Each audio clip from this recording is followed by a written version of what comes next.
הביקורת רק בשיחות סגורות.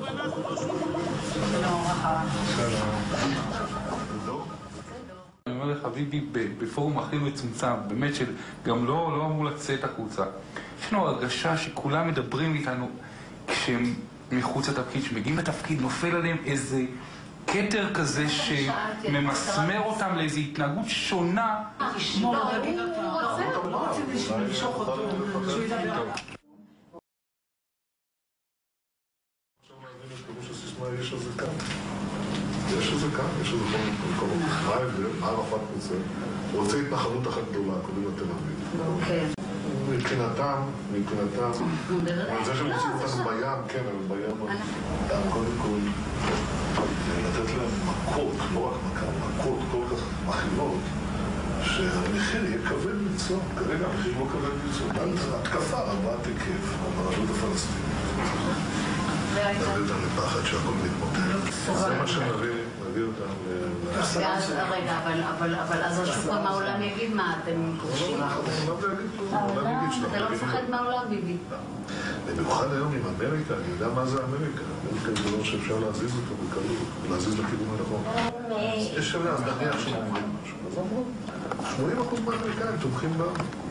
זה אבסורד, יש לנו שם תמיכה כזאת, ואנחנו אומרים מה נעשה עם ה... לא פחדתי לתמד שם, לא פחדתי להתאבד עם קלינטון, לא פחדתי להתאבד עם אובמה. מה היו הסכמי אוסלו? הסכמי אוסלו שהכנסת חתמה עליהם, שאלו אותי לפני הבחירות, את קיים, בתנאי כפוף להדדיות וצמצום הנסיבות. אבל איך אתה מצמצם את הנסיבות? אני אתן פירוש להסכם שיאפשר לי להפסיק את הדהירה הזאת לקווי 67. איך עשינו את זה? אף אחד לא אמר מה זה אתרים צבאיים מוגדרים. אתרים צבאיים מוגדרים, אני אמרתי אלה אזורי ביטחון. בקעת הירדן, כנראה זה אתר צבאי מוגדר. נכון.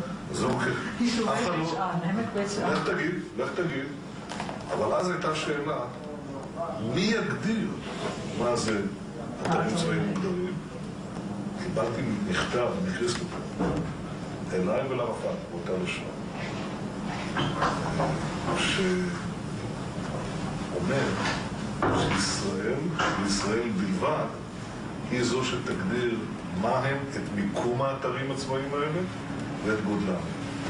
עכשיו, הם לא רצו לתת את המכתב הזה, אז לא נתתי את הסכם חשיבת הממשלה, אמרתי, אני לא חושב. רק כשהגיע המכתב, תוך כדי הישיבה, אליי ואל ערפאת, חתמתי על הסכם, והשררתי, היה חתום קודם. למה זה חשוב? כי באותו הרגע עצרתי בעצם את הסכם אוסלו. עדיף לתת 2% מאשר לתת 100%, וזו הברירה שעומדת כאן הפרק. אתה נתת 2%, ובזה עצרת את הנסיגה הזאת במקום 100%. החוכמה היא לא להיות שם ולהישבר. החוכמה היא להיות שם ולשלם מחיר מזערי. כראש ממשלה.